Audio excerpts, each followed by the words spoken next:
नमस्कार, आप देख रहे हैं एनबी न्यूज और मैं हूं आपके साथ प्रियव्रत दीक्षित। स्वागत है आपका अपने उत्तराखंड के इस खास बुलेटिन। तो फिलहाल एक बड़ी खबर के साथ बुलेटिन का आगाज कर लेते हैं। तो उत्तराखंड के मुख्यमंत्री पुष्कर सिंह धामी ने आगामी 9 नवंबर को आयोजित होने वाले राज्य स्थापना दिवस समारोह को गरिमा के साथ आयोजित किए जाने के निर्देश दिए हैं। तो वहीं आपको बता दें, मुख्यमंत्री पुष्कर सिंह धामी ने मुख्यमंत्री आवास में आयोजित बैठक में निर्देश दिए कि राज्य स्थापना दिवस के उत्तराखंड महोत्सव के रूप में आयोजित किया जाएगा। एक सप्ताह तक आयोजित होने वाले इस महोत्सव के दौरान राजधानी से लेकर न्याय पंचायत स्तर तक कार्यक्रमों को आयोजित किया जाएगा।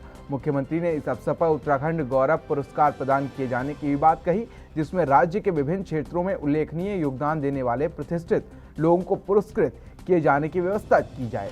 मुख्यमंत्री ने स्पष्ट निर्देश दिए हैं कि राज्य स्थापना दिवस के अवसर पर आयोजित महोत्सव के दौरान आयोजित होने वाले कार्यक्रमों का आयोजन बेहतर ढंग से किया जाए। उन्होंने कहा कि कार्यक्रमों की संख्या नहीं, गुणवत्ता और गरिमा के साथ आयोजन पर ध्यान दिया जाए। मुख्यमंत्री ने वीडियो कॉन्फ्रेंसिंग के माध्यम से जुड़े आयुक्तों और जिलाधिकारियों से जनपद में आयोजित होने वाले कार्यक्रमों की जानकारी प्राप्त करते हुए निर्देश दिए हैं।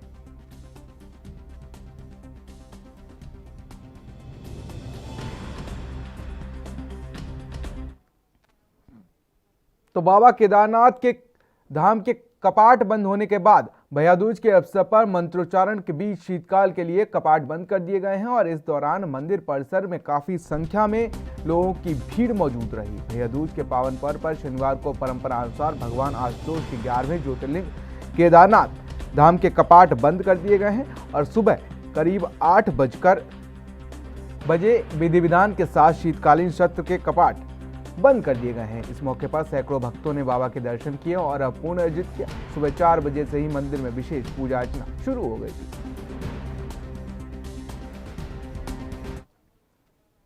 तो वहीं केदारनाथ के साथ ही विश्व प्रसिद्ध यमुनोत्री धाम के कपाट भी भाई दूज के पावन अवसर पर बंद हो गए हैं और यमुना की डोली के मंदिर से बाहर निकलते ही जयकारों से यमुनोत्री धाम का पूरा वातावरण भक्तिमय हो गया, जिसके बाद शनिदेव की अगुवाई में पारंपरिक वाद्य यंत्रों के साथ यमुना की डोली शीतकालीन प्रवास खरसाली के लिए रवाना हुई। अब मां यहीं दर्शन देंगी। इससे पहले सुबह 8 बजे केदारनाथ धाम के कपाट विधि विधान के साथ शीतकाल के लिए बंद किए गए। भाई दूज पर यमुनोत्री धाम के कपाट बंद होने की प्रक्रिया के तहत सुबह से ही पूजा अर्चना शुरू हो गई। ठीक 8 बजे खरसाली से अपनी बहन यमुना को लेने के लिए शनिदेव को डोली यमुनोत्री के लिए रवाना हुई, जो सुबह 10:30 बजे यमुनोत्री पहुंची। वहीं यमुनोत्री धाम में सुबह लेकर दोपहर तक यमुना के दर्शन किए गए और जिसके बाद वैदिक मंत्रोच्चार और विधि विधान के साथ पूजा अर्चना की गई।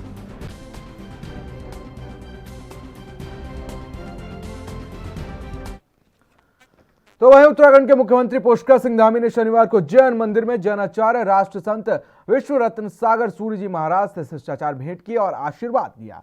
मुख्यमंत्री पुष्कर सिंह धामी ने इस अवसर पर पत्रकारों से बातचीत की और आज संयोगवश अचानक ही जैनाचार्य सागर सूर्य महाराज जी का आशीर्वाद प्राप्त हुआ, ये उन्होंने कहा, जिन्होंने कल ही 17 दिन के बाद अपनी साधना संपन्न की। मुख्यमंत्री ने कहा कि राज्य में जिस प्रकार से कार्य कर सकते हैं, इस संबंध में जैनाचार्य सागर सूर्य महाराज का आशीर्वाद और मार्गदर्शन मिला है। वहीं इस दौरान सीएम धामी ने कांग्रेस पर निशाना साधा और पीएम मोदी की तारीफ में कसीदे पढ़े। कांग्रेस पार्टी की संस्कृति और कांग्रेस पार्टी हमेशा से तुष्टीकरण करती रही है और पीएम मोदी के नेतृत्व में जो पूरी दुनिया के अंदर भारत का मान सम्मान और स्वाभिमान बढ़ा है, पूरे हिंदुस्तान के अंदर जो काम हुए हैं वो भूतो न भविष्यति, और उत्तराखंड के अंदर भी जो काम हुए हैं वो कभी न हो सकते थे न होंगे, जो प्रधानमंत्री मोदी जी के नेतृत्व में हो रहे हैं। और केदारनाथ जी में जो काम हुए हैं, लगभग 400 करोड़ से भी ज़्यादा योजनाओं का जो कल लोकार्पण और शिलान्यास दोनों हुआ है और अभी 2 चरण का काम प्रारंभ हुआ है। 1 चरण का पूरा हुआ है, दूसरे चरण का प्रारंभ हुआ है, तीसरे चरण का काम पूरा होना है। मार्च अप्रैल से तीसरे चरण का काम भी पूरा होगा। सैकड़ों वर्षों में जो कभी किसी ने सोचा नहीं था वो पीएम मोदी के नेतृत्व में हो रहा है। इससे आगे बोलने की आवश्यकता नहीं है, उन्हें खुद ही समझना चाहिए, जनता सब कुछ। देखिए, अब हरीश रावत जी क्या कह रहे हैं वो हरीश रावत जी से आप पूछिएगा उसका जवाब यही है कि पीएम मोदी के नेतृत्व में सैकड़ों वर्षों में जो किसी ने सोचा भी नहीं था वो काम वहाँ पर धरातल पर उतरे हैं। सारे लोग जो देश के वहाँ पर काम करने के लिए आए हैं वो प्रधानमंत्री मोदी जी के नेतृत्व। तो वहीं दीपावली के मौके पर राजधानी दून में हुई आतिशबाजी के प्रदूषण खतरनाक स्तर पर पहुंच चुका है। राज्य प्रदूषण नियंत्रण बोर्ड की रिपोर्ट के मुताबिक राजधानी दून में दीपावली के दिन एयर क्वालिटी इंडेक्स यानी AQI 348 तक पहुंच चुका है। रिपोर्ट के मुताबिक दीपावली के दिन शाम को ऋषिकेश में AQI 257 पहुंच गया। राजधानी दून में 2 जगह घंटाघर और नेहरू कॉलोनी में AQI की निगरानी की गई। दीपावली के दिन घंटाघर में AQI 348 दर्ज किया गया, तो वहीं आपको बता दें कि नेहरू कॉलोनी में AQI 327 दर्ज किया गया। दीपावली पर आतिशबाजी का धुआं सांस रोगियों को भारी पड़ा है। पिछले 24 घंटों में 50 से अधिक रोगियों की हालत बिगड़ गई है और उन्हें अस्पताल पहुंचना पड़ रहा है। साथ ही आपको बता दें कि हालत गंभीर हो गई है और 3 दमा रोगियों को कोरोनेशन अस्पताल और 12 मरीजों को दून अस्पताल में भर्ती कराया गया है। पिछले 3 दिनों में हुई आतिशबाजी से राजधानी का प्रदूषण सामान्य से 6 गुना पार कर चुका है और खतरनाक बन चुका है। सर, दीपावली के बाद एयर क्वालिटी इंडेक्स AQI बढ़कर 348 हो गया है, जो काफ़ी ज़्यादा हार्मफुल होता है लोगों के स्वास्थ्य के लिए। सर, इसका क्या कुप्रभाव पड़ेगा लोगों पर और किन किन परेशानियों का इससे सामना लोगों को करना पड़ता है और इसका बचाव कैसे किया जा सकता है? इसकी तो ये तो जब दिवाली के बाद ये ज़्यादा कुछ हुआ है, ठीक है, पॉल्यूशन वगैरह, इसका तो एक ही है, मतलब इससे तो सांस लेने में बहुत दिक्कत आती है लोगों को। एक तो सांस लेने में दिक्कत है, खांसी है, जो दमा के पुराने मरीज हैं जैसे TB वगैरह के, उन्हें बहुत दिक्कत है। इसका बचाव तो वही है, मास्क लगा के रखें और यही सब करना है। बाकी तो दूसरा क्या है कि पॉल्यूशन बहुत ज़्यादा फैल चुका है, मेन तो मास्क का ही है, मास्क लगाएं। बाकी जो खांसी उसी है ये भी होगी ज़्यादा, और जो दमा के पेशेंट हैं उनमें ज़्यादा दिक्कत आती है प्रदूषण से। तो क्या सर, दीपावली के पटाखे से प्रदूषण से यह सारी बीमारियां हो रही हैं? नहीं, वो तो प्रदूषण तो रहता ही है। दीपावली तो अब आई, एक बार आ गई ना, बाकी ज़्यादा हो गया, इस समय ज़्यादा था, पहले कम होगा। तो दीपावली के पटाखों से क्या लोगों के सेहत पर नुकसान पहुंचता है? हाँ, काफ़ी नुकसान पहुंचता है, पटाखों से भी काफ़ी नुकसान है, बाकी पॉल्यूशन। तो वहीं दीपावली पर केंद्र की मोदी सरकार और उत्तराखंड की धामी सरकार ने आम लोगों को बड़ी राहत दी है। केंद्र सरकार ने जहां पेट्रोल डीजल पर एक्साइज ड्यूटी 5 रुपए और 10 रुपए कम कर दी है, तो वहीं आपको बता दें कि धामी सरकार ने पेट्रोल के दामों में 2 रुपए की अतिरिक्त छूट दी है, जिसके बाद उत्तराखंड में पेट्रोल 7 रुपए सस्ता हुआ है। सीएम पुष्कर सिंह धामी ने ट्वीट कर केंद्र सरकार का आभार जताया है। उन्होंने कहा कि उत्तराखंड में पेट्रोल 7 रुपए सस्ता हो गया है। इसके साथ ही सीएम धामी ने केंद्र सरकार की ओर से पेट्रोल और डीजल पर 5 रुपए और 10 रुपए एक्साइज ड्यूटी घटाने के फैसले पर प्रधानमंत्री नरेंद्र मोदी का आभार जताया है।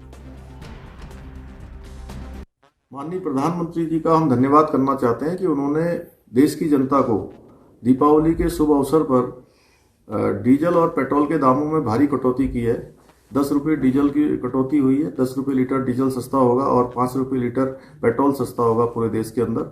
हमने तय किया है कि 5 रुपये की जगह हम 2 रुपया, उत्तराखंड सरकार भी कटौती करेगी, 2 रुपया उसमें ऐड करके हम जो है 7 रुपये लीटर प्रत्येक पेट्रोल पर जो है कम करेंगे और ये दरें कल सुबह से ही लागू हो जाएंगी। क्योंकि वैट संग्रहण बहुत कम हो पाया है कोविड महामारी के कारण से, लेकिन फिर भी जो जन कल्याण के क्षेत्र में लोगों की, देश की जनता के लिए मोदी जी ने इतना बड़ा फैसला लिया है, उत्तराखंड सरकार भी इसके साथ चलेगी और हम अब पेट्रोल 7 रुपये।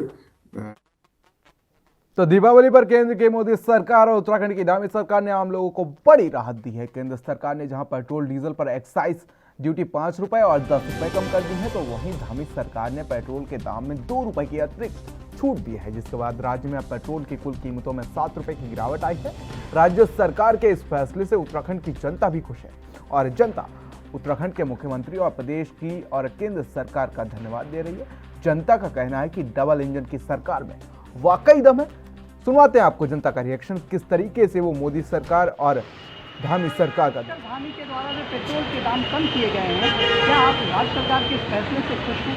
खुश है पर टेम्परेरी खुश है, ज़्यादा खुश नहीं है। तो पेट्रोल के दाम में आम जनता की बहुत परेशानी है, पेट्रोल दाम कम होने चाहिए। ये सरकार ने घटा तो रखी है पर ये बहुत लंबा टाइम पर ही घटा पाएगी, जिससे टैक्स कम कर रखा है। एक्चुअल में पेट्रोल दाम कम आपको मिलने चाहिए बहुत ज़्यादा घटे।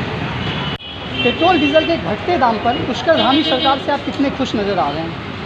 देखिए, पेट्रोल के दाम ऊपर नीचे तो चलते ही हैं, अभी कम हुए हैं तो अभी हम खुश हैं, ज़्यादा हो जाएंगे तो फिर हम दुखी हो जाएंगे। पॉकेट में तो काफ़ी राहत मिली है अभी, थोड़ा बहुत तो राहत मिली है।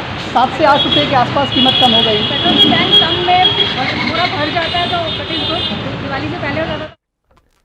तो वहीं लगातार बढ़ रहे पेट्रोल डीजल के दामों को लेकर प्रधानमंत्री नरेंद्र मोदी पर छत्तीसगढ़ के कैबिनेट मिनिस्टर कवासी लखमा ने निशाना साधा है। दरअसल ऋषिकेश पहुंचे छत्तीसगढ़ के कैबिनेट मिनिस्टर कवासी लखमा ने प्रेस वार्ता की और इस दौरान उन्होंने प्रधानमंत्री नरेंद्र मोदी की सरकार पर महंगाई बढ़ाने का आरोप लगाया है। उनका कहना है कि महीने में 20 बार पेट्रोल डीजल के दाम बढ़ाकर एक बार कम करने से जनता में आक्रोश कम नहीं होगा।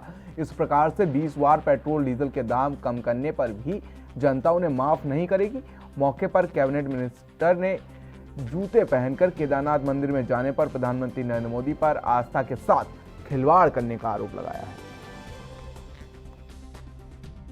ये नरेंद्र मोदी ना हिंदुस्तान का धर्म को जो मानते हैं, ना हिंदुस्तान का कानून को मानते हैं। ये काली डोंग बस करते हैं।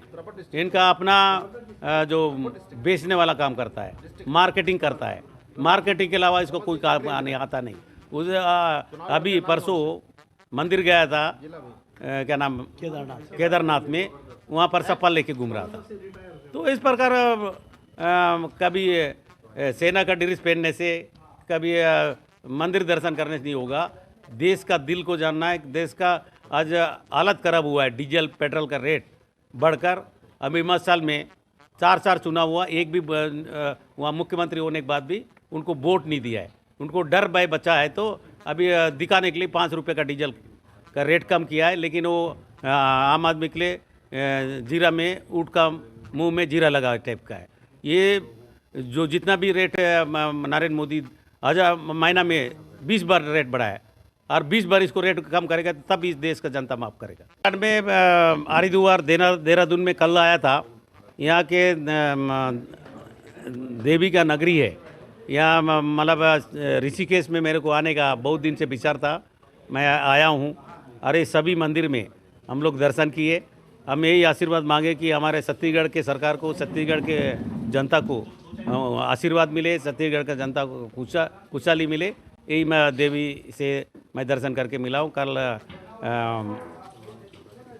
बद्रीनाथ जाएंगे, वहाँ भी आशीर्वाद मांगेंगे। मैं कल यहाँ के वरिष्ठ नेता हरीश रावत से भी मिला, आज भैया से मिला। और यहाँ आम आदमी से कल से देख रहा हूँ। होने वाला चुनाव में सोनिया गांधी का नेतृत्व में, राहुल गांधी का नेतृत्व में उत्तराखंड में कांग्रेस। तो वहीं कांग्रेस के वरिष्ठ नेता पूर्व प्रदेश अध्यक्ष रहे किशोर उपाध्याय ने अपनी ही पार्टी को पत्र लिखकर नई पहल शुरू करने की नसीहत दी है।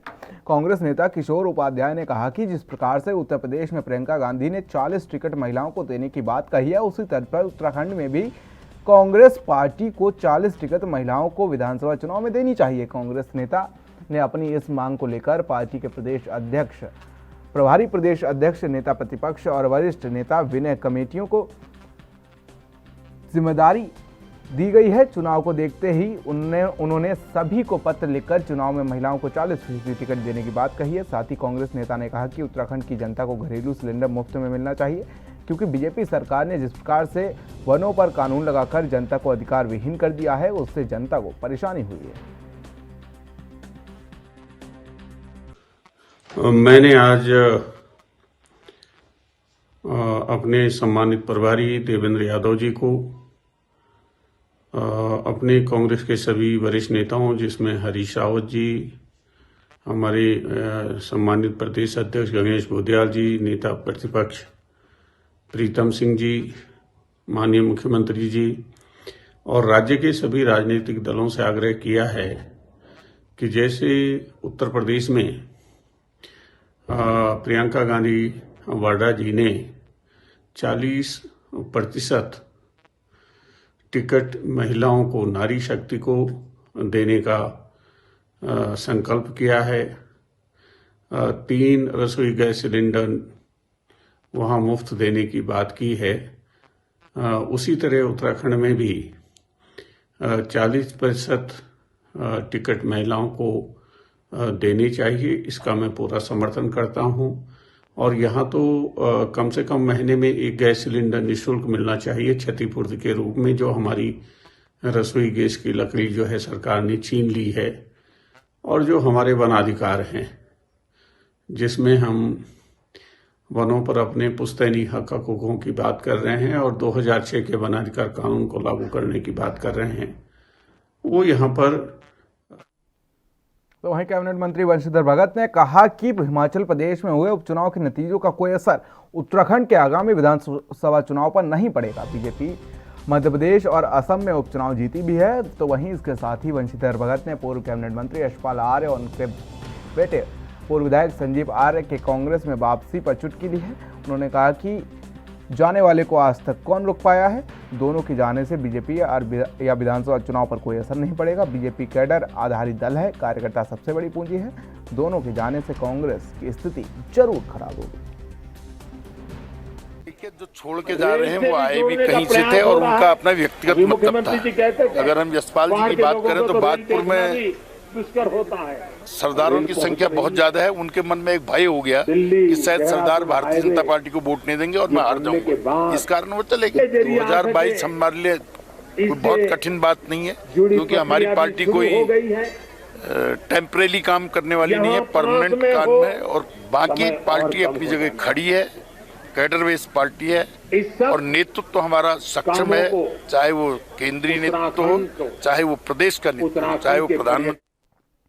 तो वहीं दीपावली पर पटाखों से घायल होने वाले और जले हुए लोगों के इलाज के लिए स्वास्थ्य विभाग ने तैयारियां पूरी कर ली हैं। सीएमओ ने जिला अस्पताल समेत विभिन्न सरकारी अस्पतालों में बर्न वार्ड की व्यवस्था की थी।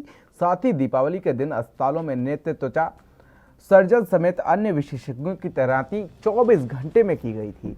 तो वहीं बर्न वार्ड के इंचार्ज ने कहा कि यहाँ वार्ड में सुविधा की कोई अभाव नहीं है, मरीजों की अच्छे से देखभाल की जा रही है।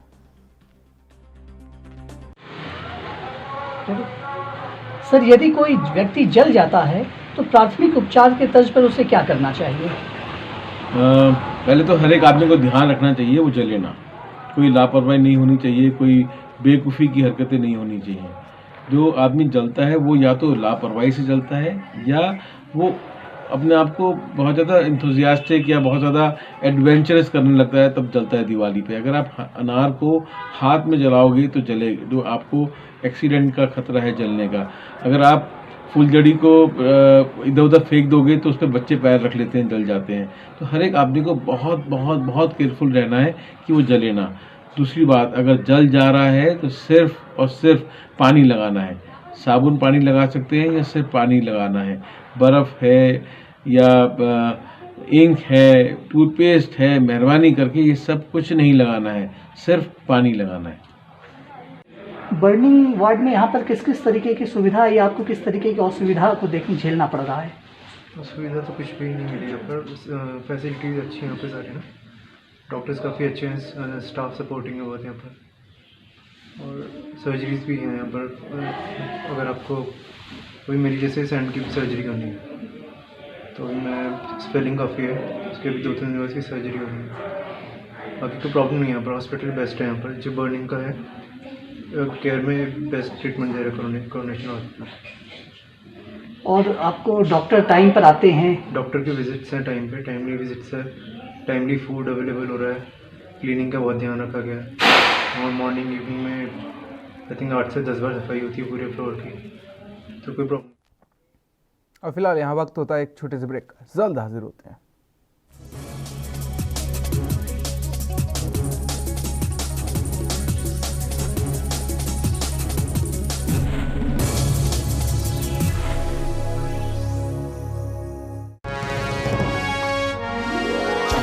विकास में अग्रसर सरकार, जनगण मन के हुए सपने अब साकार। उत्तराखंड में लगभग 22 से 24 हजार रिक्त पद और बैकलॉग के साथ समस्त खाली पद सब पर भर्ती प्रक्रिया शुरू हो चुकी है। अब मिलेगा हमें रोजगार का अधिकार। अब आईएएस, पीसीएस, एनडीए और सीडीएस जैसी परीक्षाओं के लिए हम जैसे जरूरतमंद युवाओं को सरकार द्वारा 50,000 रुपए की एकमुश्त वित्तीय सहायता दी जाएगी। समूह का और खा के पदों के लिए आयु सीमा में 1 वर्ष की छूट दी है। और यही नहीं, मार्च 2022 तक भर्ती परीक्षाओं के लिए लिया जाने वाला शुल्क भी धामी जी ने माफ कर दिया है। राज्य के मेडिकल कॉलेजों में इंटर्न डॉक्टर का स्टाइपेंड 7,500 से बढ़ाकर 17,000 करने के बाद हम उत्तराखंड राज्य सरकार का अभिनंदन करते हैं। युवाओं के संग है हम, उत्तराखंड है हम।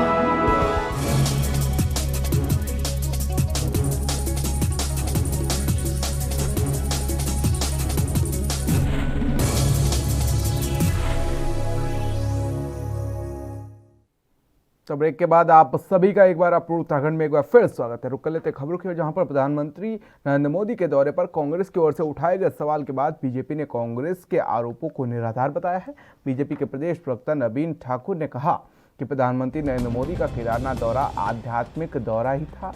उन्होंने कहा कि किसी भी तरह की कोई राजनीति की बात केदारनाथ से नहीं सामने आई है और ना ही गर्भगृह में पूजा कर किसी तरह का कोई नियम तोड़ा गया है। पीएम मोदी ने केदारनाथ में जो भी किया है वह सब नियमों के आधार पर हुआ है। प्रधानमंत्री नरेंद्र मोदी के दौरे को ऐतिहासिक बताते हुए नवीन ठाकुर ने कहा कि कांग्रेस की सिर्फ राजनीति करने की आदत है, इसलिए वह इस तरह का आरोप पीएम के दौरे पर लगा रहे हैं।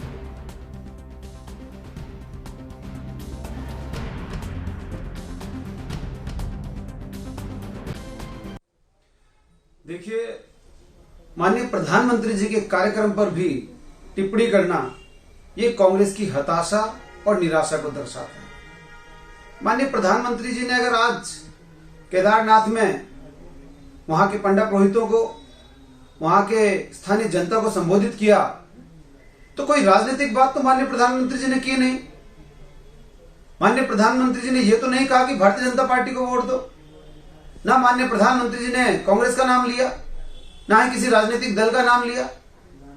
कोई एक राजनीतिक बात तक माननीय प्रधानमंत्री जी ने नहीं की, तो फिर कांग्रेस को ये कहां से राजनीति लगती है? माननीय प्रधानमंत्री जी ने अध्यात्म की बात की, धर्म की बात की, पर कांग्रेस का शुरू से ही अध्यात्म और विकास के प्रति नकारात्मक रवैया रहा है, बैर रहा है, इसलिए वो सवाल उठाती है। रही बात गर्भगृह में पूजा करने की, तो इसमें कोई भी मान्यता नहीं टूटी है, कोई परंपरा नहीं टूटी है। गर्भगृह में पूजा के लिए जो भी महानुभाव आते हैं और हमेशा से जाते हैं, तो कांग्रेस को केवल और केवल राजनीति करनी है, लेकिन कम से कम धर्म के नाम पर कांग्रेस राजनीति ना करे, नहीं तो उत्तराखंड की जनता। तो वहीं केंद्रीय पर्यटन और रक्षा राज्य मंत्री अजय भट्ट ने अल्मोड़ा का दौरा किया। वहीं कांग्रेस ने जलाभिषेक पर तंज कसते हुए कहा कि कांग्रेस को अब सद्बुद्धि आ रही है, नहीं तो आज तक कांग्रेस ने धर्म के नाम पर नरसंहार ही किया है। आपको बता दें कि उन्होंने अयोध्या के मामले को लेकर कहा कि कांग्रेस और सपा के अयोध्या में जो नरसंहार किया उसको आज तक जनता नहीं भुला सकती, और साथ ही उन्होंने हरीश रावत पर भी जुबानी हमला किया है।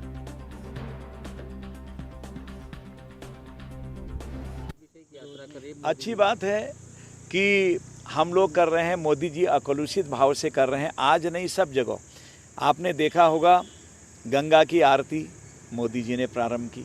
आपने देखा बिल्कुल रुद्राक्ष पहन के पशुपतिनाथ से लेकर, आपने आज देखा केदार धाम से लेकर जगह जगह पूजा अर्चना अभिषेक किया। तो कांग्रेस को भी सद्बुद्धि आ गई है। जो कहते थे पहले से कि किस विद्यालय में प्रभु राम ने पढ़ा, राम ने किस विद्यालय में पढ़ा, प्रभु भी नहीं लगाते थे। और आपने देखा है मंदिरों के प्रति उन्होंने क्या रुख अपनाया। अयोध्या में जानबूझ के नरसंहार करवाया। उस समय माननीय नरसिंहा राव जी थे, आपको सबको पता है। उत्तर रावत कह रहे हैं कि मोदी जी कई बार आ गए, लेकिन केदारनाथ के लिए उन्होंने कोई विकास कार्य नहीं किए, कुछ भी। शायद हरीश रावत जी आज चले जाते तो बहुत अच्छा होता, देख भी लेते। इस बार जाना चाहिए उनको कि कितना विकास कार्य किया। मुझे स्वयं पता है, जब माननीय रावत जी मुख्यमंत्री थे, 2013 की आपदा आई थी, मुझे उस समय नेता प्रतिपक्ष का दायित्व मिला था। मैंने देखा था किस तरह से हुआ और किस तरह लोगों का नरसंहार हुआ। लोगों की कोई खैर खबर नहीं ली, 5 दिन तक तो पता ही नहीं लगा, और विकास कार्य के नाम पर ढिढोरा पीटते रहे कि हम जल्दी से वहाँ हेलीकॉप्टर भेज देंगे, सारी चीज़ें भेज देंगे। भेजा नहीं गया, हम चिल्लाते रह गए सदन में, और क्या हुआ था वहाँ पर हमको पता है सारी चीज़ें। आज देख लीजिए, सारा कायाकल्प हो। तो गौला में आई बाढ़ के चलते गौला पुल का हिस्सा बह गया था, जिसके चलते यातायात ठप हो गया था। 5 नवंबर को छोटे वाहनों के लिए गौला पुल खोलने के दूसरे दिन केंद्रीय रक्षा और पर्यटन राज्य मंत्री अजय भट्ट तीसरी बार निरीक्षण करने पहुंचे। उन्होंने जल्द काम होने पर अधिकारियों की पीठ थपथपाई और कहा कि बड़े वाहनों के लिए पुल खोल दिया जाए।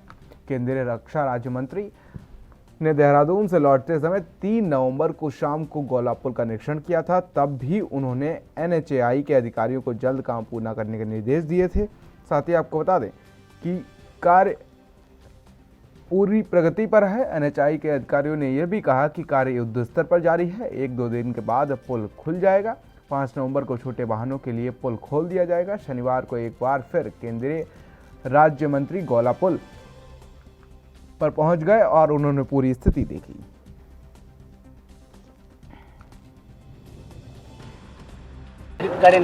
अभी इस समय तो गाड़ियां बड़ी भी निकल जाएंगी, लेकिन ये एक किस्म से लोगों की परेशानी को देखते हुए तत्काल ट्रैफिक प्रारंभ कराया गया है। कंधे में कौन है भाई? अभी बहुत बड़ा काम पूरा करना है, क्योंकि जो हमारा रेलवे स्टेशन है वो पूरी तरह से अगर उसको ट्रीटमेंट नहीं दिया गया तो अगली बार पूरा खुर्द-बुर्द हो जाएगा। और ये पुल में अगर इसी तरह की बाढ़ फिर आई तो फिर से ऐसी संभावना से इनकार नहीं किया जा सकता है। इसलिए IIT के स्पेशलिस्ट आकर किस तरह से इसे बचाया जा सकता है रेलवे स्टेशन को, ताकि जैसे इस साल पटरी बही अगली बार ना हो, और पुल के इस भाग को पुख्ता कैसे बनाया जाएगा उसके लिए अलग से कार्रवाई चल रही है। इस समय जनता की परेशानी को देखते हुए तत्काल प्रभाव से इसको खोला गया।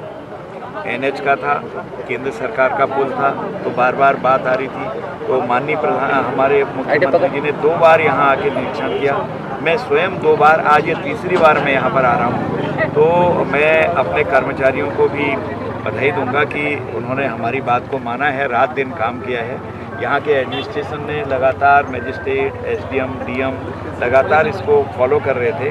तो ये अच्छी बात है कि एक टीम वर्क से काम हुआ, और हम स्वयं, अब आप इसकी गंभीरता को इसी से समझिए कि प्रदेश के माननीय मुख्यमंत्री जी 2 बार आए, मैं तीसरी बार आ गया, ये तीसरा दिन है। तो इससे आज खुशी होती है, अच्छा लगता है जब काम होते हैं। काम तो होना ही है, हल्के हल्के लगे रहे तो क्या फ़ायदा। एकदम से जो नीड थी लोगों की, आज जुड़ गए हम लोग। यहाँ से लेकर चंपावत, पिथौरागढ़, हमारा जितना भी है धारचूला, वहाँ तक का वाहन यहाँ से जाता है। तो लोगों को बहुत परेशानी हो रही थी। मैं सबको बधाई देता हूँ, और जिनको तकलीफ़ हुई आपदा के कारण, उनके लिए हम क्या कह सकते हैं, खेद प्रकट कर सकते हैं कि आपदा हमारे भाग्य में लिखी हुई है। तो आप लोग उत्तराखंड में मेरे साथ इतना ही। देश और दुनिया के तमाम छोटी बड़ी खबरों के लिए बने रहिए NB न्यूज़ के साथ। नमस्कार।